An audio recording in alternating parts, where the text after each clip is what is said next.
ఈరోజు ముఖ్య సారాంశం ఏంటంటే మన యొక్క రాష్ట్రానికి ఏదైతే ఎన్నికల సంఘం ఉందో ఆ సంఘానికి అన్నింటినీ కలుపుకొని మేమందరం కూడా నిజానికి రిజర్వేషన్ అనేది జేఏసీగా కమిటీ ఏర్పాటు చేసుకొని మరి ఈరోజు 20 మందితో ప్రతి ఒక్క పెద్దవాళ్ళని కలవడం జరిగింది.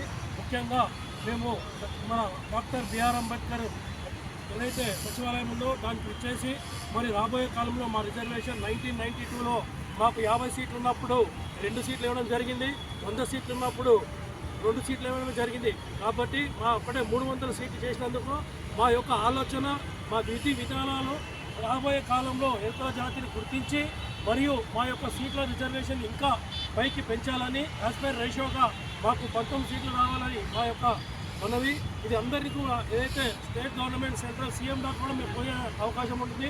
పిసిసి అధ్యక్షుడిని మరియు ఎస్టీ కమిషన్ని, ఎస్సీ కమిషన్ని అందరినీ కూడా కలుపుకొని మేము ఇదే యూనిటీగా ఉంటూ మరి జేఏసీ ఏర్పాటు చేయడం కారణము మా రిజర్వేషన్ హక్కుని ఏదైతే రాజకీయంగా ఉందో దాన్ని ఫుల్ఫిల్ చేసుకోవడానికే మేమందరం ఐక్యమత్యంగా వచ్చి మరి దీనికి ముఖ్య కారకుడైనటువంటి వ్యక్తి జేఏసీ మెంబర్గా మరి చిట్టిబాబు గారు, ముఖేష్ గారు, రఘు గారు మరియు మిగతా మా సోదరులు మా అన్నదమ్ములందరం కూడా దాంట్లో మంగారాయ్ మహేందర్, శశి కపూర్ మరియు మిగతా సభ్యులందరూ కూడా దీనికి పాల్గొనడం జరిగింది. Thank you one and all.